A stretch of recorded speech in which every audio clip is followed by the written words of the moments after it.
네, 제목이 하나님의 택함 받은 렘넌트입니다.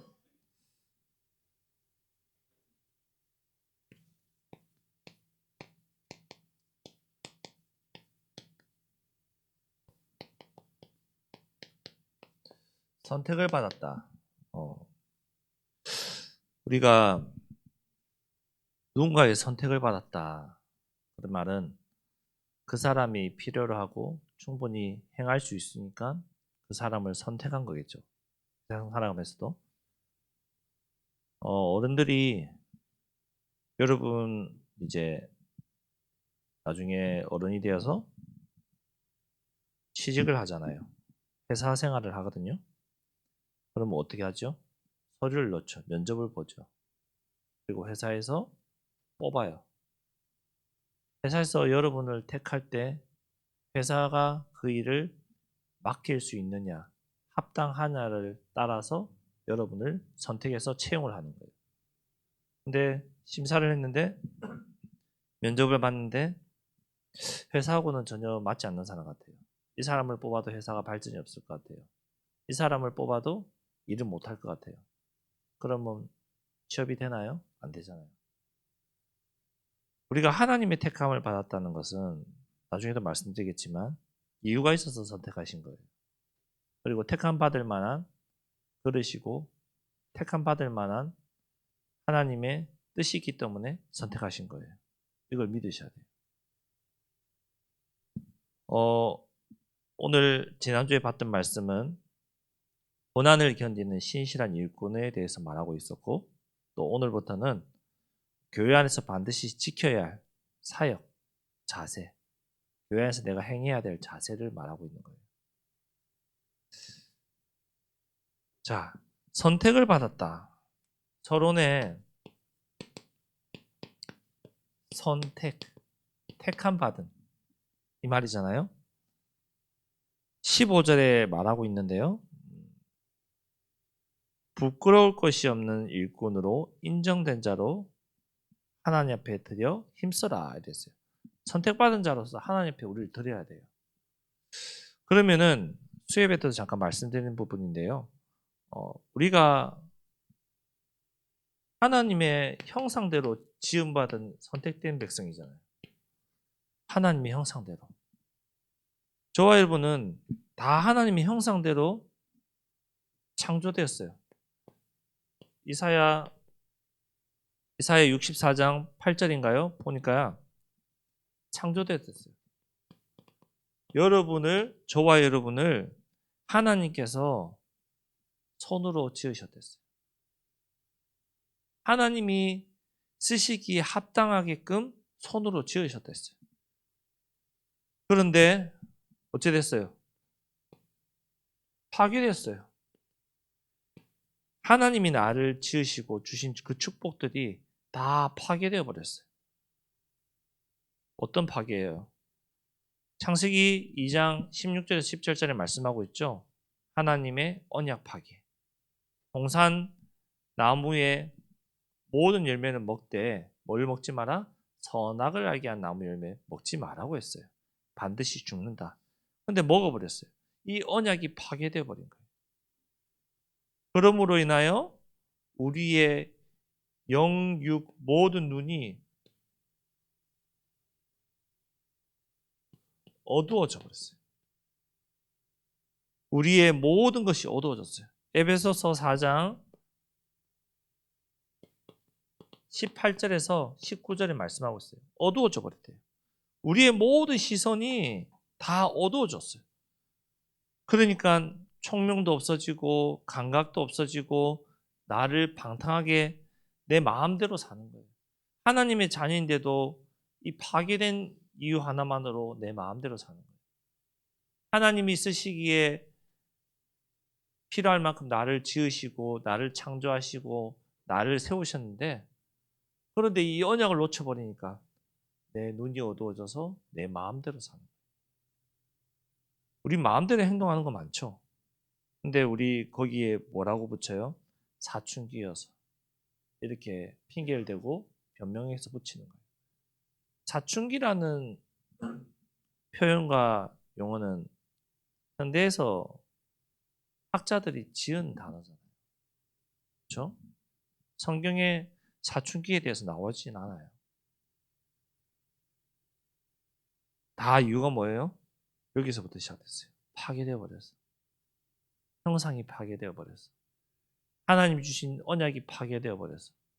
하나님이 주신 축복을 놓쳐버렸어. 그때부터 이 땅에 문제가 오고 여러분이 가지고 있는 사춘기도 오고 어른들이 하시는 일도 하게 되고 고난도 오고 질병도 오고 모든 어려움이 이 파괴된 순간 온 거예요. 믿으셔야 돼요. 내가 지금 이렇게 하는 이유가 하나님의 형상을 잃어버려서 언약이 놓쳤기 때문에 이렇구나. 이 사실을 인정하셔야 돼요. 본론적으로 저와 여러분은 하나님이 선택하셨댔어요. 하나님이 택한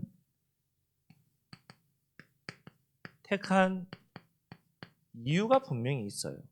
우리를 선택하신 이유가 있어요. 선택하시면서 뭐라고 하셨냐면요. 창세기 12장 1절에서 3절 복이 되겠다 했어요. 복의 근원 삼는다고 했어요. 자, 하나님이 1절에 뭐라고 했냐면요. 여호와께서 아브람이에요. 아직 아브라함을 받지 않았어요. 아브람에게 이르시되 너는 너의 고향과 친척과 아버지 집을 떠나 내가 내게 보여줄 땅으로 가라. 가라고 했어요. 보여줄 땅. 약속하신 거예요. 내가 저거 보여줄 테니까 저기 가. 약속하신 거예요. 그렇죠? 보증하신 거예요. 그러면서 이절에 보증하셨어요. 뭐라? 내가 너로 큰 민족을 이루고 내게 복을 주어 내 이름을 창대하게 하리니 너는 복이 될지라. 보증하셨어요. 보증한다는 거는 엄청난 거거든요. 우리 어른들이 나중에 여러분도 어른이 되면은 차를 산다든지 집을 산다든지 하면은 보증이라는 것을 하거든요. 그 보증이 뭐냐면은 두 가지가 있어요. 사람을 옆에 사람을 세워서 그 사람이 내가 빚을 못 갚으면은 그 사람이 빚을 갚을 수 있는 보증이 있고요. 그리고 내가 집이나 차나 내 스스로가 못 갚으면은 그냥 가지고 가는 보증이 있어요. 그 보증하는 거는 책임진다는 말이잖아요. 하나님이 우리의 모든 것을 보증하셨어요. 책임진댔어요. 그리고 복이 될지라 했어요. 그러면서 3절에 뭐라고까지 말씀하셨냐? 너를 축복하는 자에 내가 복을 내린다 했어요. 우리를 살아가면서 축복하고 우리와 함께하는 사람이 복을 내리고 우리를 싫어하고 미워하고 저주하는 자에게 저주 내린다 했어요. 얼마나 무서운 말이에요. 이거 확신 가지. 믿어야 돼요. 나는 하나님의 형상대로 창조된 복의 근원, 약속받은 자, 언약 가진 자. 복이라고 했어요. 복. 개인적으로 이 말씀은 저에게도 의미가 있는 말씀이에요. 결혼 예식할 때 주신 말씀이기도 하고요. 또 우리 아들 주한이를 가질 때 내가 붙잡은 말씀이기도 하고. 제가 왜 이 말을 하느냐? 우리가 말씀 잡는 대로 하나님 역사하시거든요. 복이라고 했어요. 저와 여러분은 복의 근원들이에요. 믿든 안 믿든. 근데 믿으면 하나님이 그대로 응답하세요. 더 확실하게 보여주세요. 내가 복받을 백성이구나. 나는 하나님 자녀구나. 여기에 대한 확신 가지셔야 돼요. 우리 랩런트들. 자, 호세아서 4장 6절인가요? 보면은 뭐라고 말씀하시냐. 하나님을 아는 지식이 없어 망한다고 해요. 우상을 따라가 버린대요. 하나님을 아는 지식이 없어 우상을 따라간대요. 우리가 우상을 따라간 이유가 하나님을 아는 지식이 없어서. 에스겔서 20장 7절에서 8절에 보니까요. 반역하다 있어요. 반역하고 있어요. 자, 하나님을 아는 지식이 없으니까 하나님을 반역해 버리는 거예요. 이 말은 여러분에게 조금 더 적용해 보자면은 친구들이 여러분에게 은혜를 받았어요. 그 말은 우리 지호가 친구에게 무언가를 베풀어 줬어요. 그 친구가 지호 때문에 위기를 벗어나 버렸어요. 그래서 지호한테 너무 고마운 거예요. 근데 시간이 지나니까 그거 다 잊어버리고 지호와 싸우고 원수가 되버린 거예요. 반역을 해버린 거예요. 그 친구가 나쁘죠. 그렇게 하면 안 되죠. 근데 우리가 그렇게 한다고 했어요. 우리가 그렇게 반역을 행한대요. 왜? 하나님을 아는 지식이 없으므로. 하나님을 아는 지식이 없으므로 나도 모르게 하나님 앞에 반역을 하고 하나님의 말씀을 버리고 우상을 섬긴다. 여기에서 나를 해방시켰더니 늘 감사하고 행복하고 늘 하나님께 영광 돌리는 삶을 살아야 되는데, 그런데 가정되게 나도 모르게 편안해지니까 반역을 행해버려요. 우상을 섬기는 거죠. 나도 모르게 우상을 섬기는 거예요. 하나님보다 사랑하는 건 다 우상이라고 했거든요. 나도 모르게 하나님보다 사랑하는 것들이 점점 더 많이 생기는 거예요. 처음 내가 힘들었을 때 하나님께 받은 그 은혜를 놓치고 잊어버리고 점점 하나님보다 다른 것에 더 가치 있게 시간을 많이 보내고 더 사랑하는 거예요. 반역을 행하는 거예요. 그것이 우상이에요.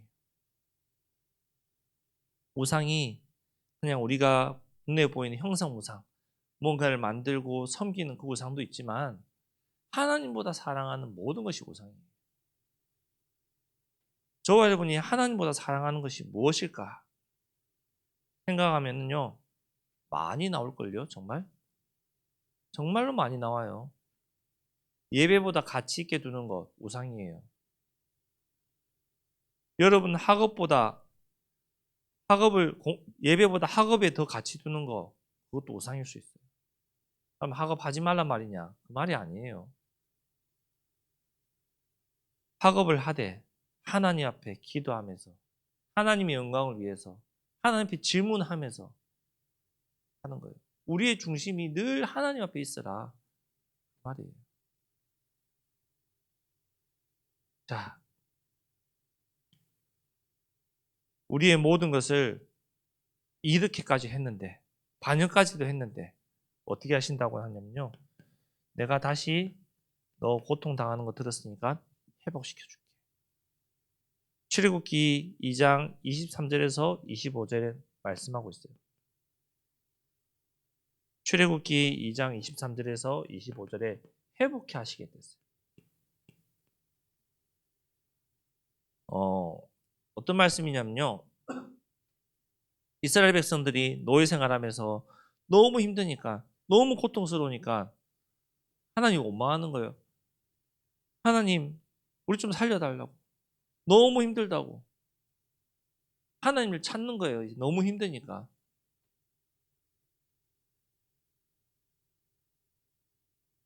한번 목사님들이 이런 비유들 많이 하시죠. 물에 빠지니까 스님이 아이고 하나님, 내가 너무 다급하고 위급하니까 나를 구해달라고 하나님을 찾는 거예요. 여러분 위급하고 다급할 때 부모님 찾잖아요. 그러듯이 하나님을 찾는 거예요. 그러니 하나님이 24절에 그들의 고통 소리를 들으시고 우리의 소리를 들으신 거예요. 내가 고통당하는 소리를 들으신 거예요. 그래서 자기 백성, 뭐예요? 하나님의 그릇대로 쓰임받을 자기 백성, 다시 그 언약을 하나님이 기억하신 거죠. 그리고 회복하시다. 다시 회복하겠다. 이 일 이후에 모세가 이스라엘 백성들을 이끌고 나오는 장면들이 쭉 이어져요. 다시 회복하는 거잖아요.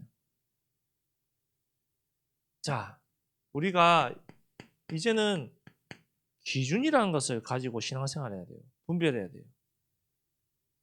기준이 없으면은 16절에서 18절까지 나오는데요. 내 생각에 잡혀서 망령되고 헛된 말로 속이고 내가 또 속아요. 기준 가져야 돼요. 어떤 기준입니까?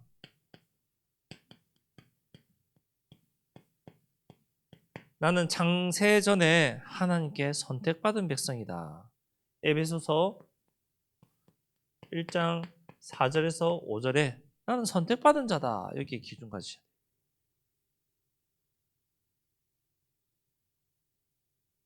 그의 뜻대로 우리를 예정하사 그의 뜻대로 예정받은 창세전에.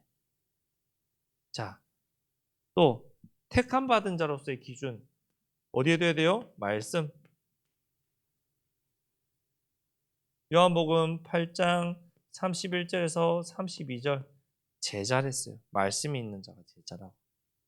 이 말씀이 우리를 자유롭게 할 거라고. 죄에서 자유롭게 할 거라고. 여기에 기준을 가져야 돼요. 그럼 우리 기준은 어디에 있을까요? 예배 속에 있어요. 당연한 말이에요. 말씀이 선포되는 시간 예배 시간이니까. 여기에 우리의 기준을 둬야 돼요. 자, 세 번째로 이제 준비하세요. 무엇을 준비할까?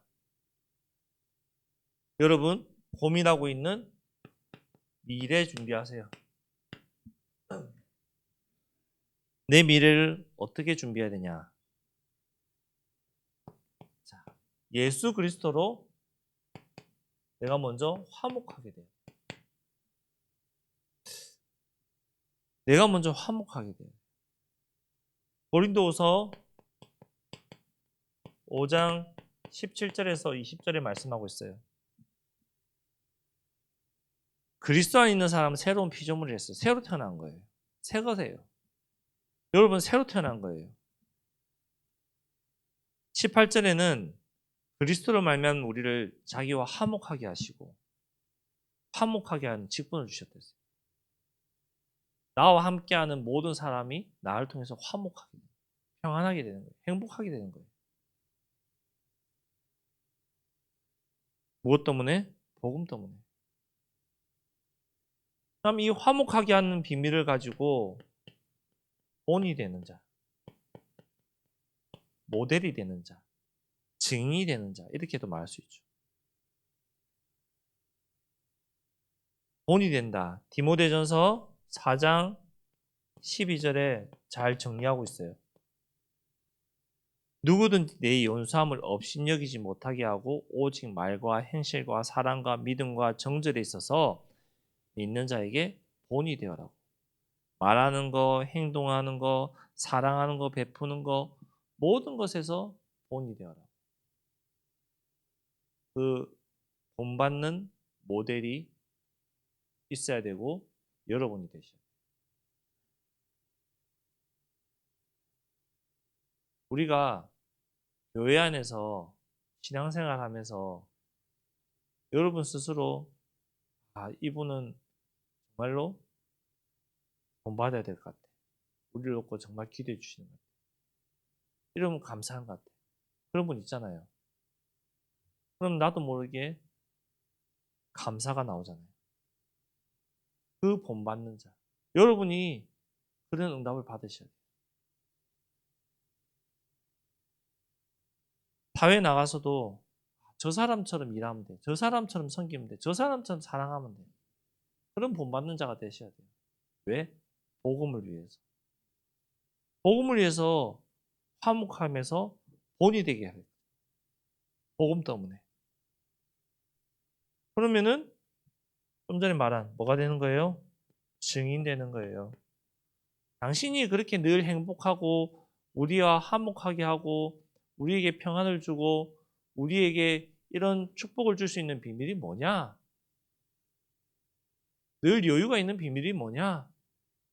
그때 내 안에 있는 복음으로 나는 말씀을 묵상하고 예배를 드리고 하나님 앞에 기도한다.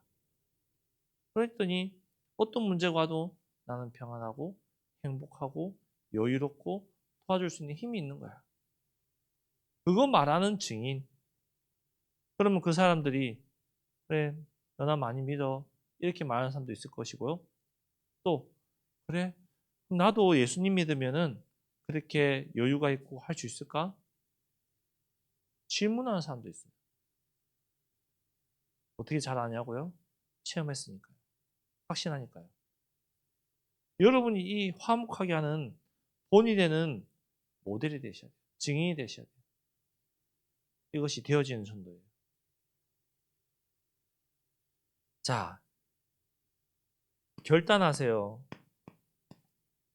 결론적으로. 뭐 쓸까요? 아시겠죠, 이제. 내가 뭘 쓸지. 결단의 행동. 뭘 해야 되죠? 당연히 예배죠. 이거밖에 없어요. 우리가 본이 되고 화목하게 한 비밀, 택함받은 자로서 응답받는 비밀, 아는 방법, 예배밖에 없어요. 이 예배는요, 자, 공예배도 될 수 있고요, 개인 예배가 될 수도 있어요. 공예배가 뭡니까? 주일날 드리는 예배, 수요 예배, 금요 예배, 새벽 기도, 이렇게 공예배라고 할 수 있어요. 개인 예배는 뭡니까? 여러분 스스로 하나님 앞에 드리는 예배. 나는 스스로 예배를 안 드리는데요. 그렇게 말할 수 있죠. 예배 드려야 된다 소리죠. 하나님 앞에. 예배를 드리라고 해서 형식을 갖춰서 사도신경 뭐 하고 이렇게 해도 좋지만 간단하게 말씀 묵상하고 기도하는 것도 예배예요. 하나님 앞에. 그 예배에 응답받으세요. 그러면서 말씀을 붙잡고 예배 시간 나오는 말씀과 내가 드린 말씀, 성경 말씀을 붙잡고 기도해서 인도받으세요.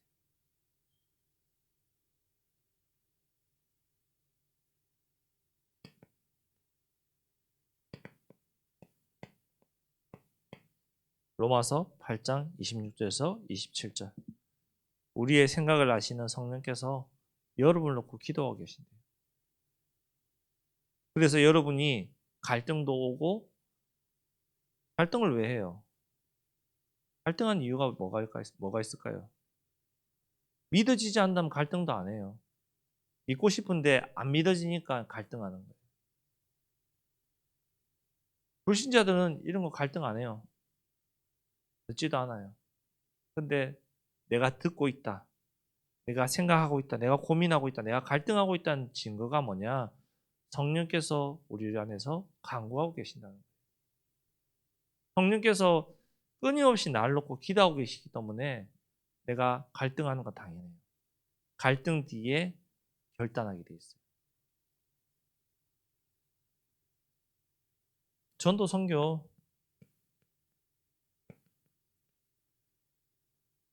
결단하셔야 돼요.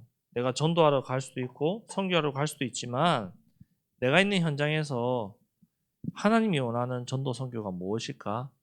기도하고 생각해 보는 것도 응답받는 비밀이에요. 정리하겠습니다. 자, 하나님의 택함 받은 저와 여러분인데 어디에서 선택하셨냐? 말씀 속에서 우리를 선택하셨고요. 근데 왜 우리가 이렇게 됐냐? 내가 언약을 놓쳤기 때문에 이렇게 되버린 거예요. 그럼 다시 언약을 회복하면은 붙잡으면은 하나님이 우리를 화목케 하시고 모든 것을 회복시키신다. 이 말씀이에요. 그래서 중요한 건 뭐죠? 언약이에요. 우리가 언약을 붙잡는 게 중요해요. 말씀 붙잡는 게 중요해요. 그 말씀 잡고 예배 드리고 기도하는 것이 중요해요. 렘넌트 때에 이 비밀, 이 응답 정말로 누리는 저와 여러분 되기 바랍니다. 기도하겠습니다. 하나님 감사합니다. 하나님의 택함 받은 사랑하는 우리 렘넌트들이 말씀 속에서 한 주간 살아가게 하시고 하나님이 택하신 이유를 발견하게 하시고 하나님의 선택받은 자로서 주의 일을 하는데 본이 되고 응답받는 증인으로 설 수 있도록 이들을 인도하여 주옵소서. 학업과 가정과 학교 현장 속에서도 본이 되는 응답의 모델로 되게 역사하시고 우리 렘넌트들의 그 모습 자체만으로도 하나님 앞에 영광을 돌리는 그런 삶을 살아갈 수 있도록 하나님 인도하여 주옵소서. 이번 한 주간도 성령께서 함께 하실 줄 믿습니다. 감사드리며 예수 그리스도 이름으로 기도드렸습니다. 아멘.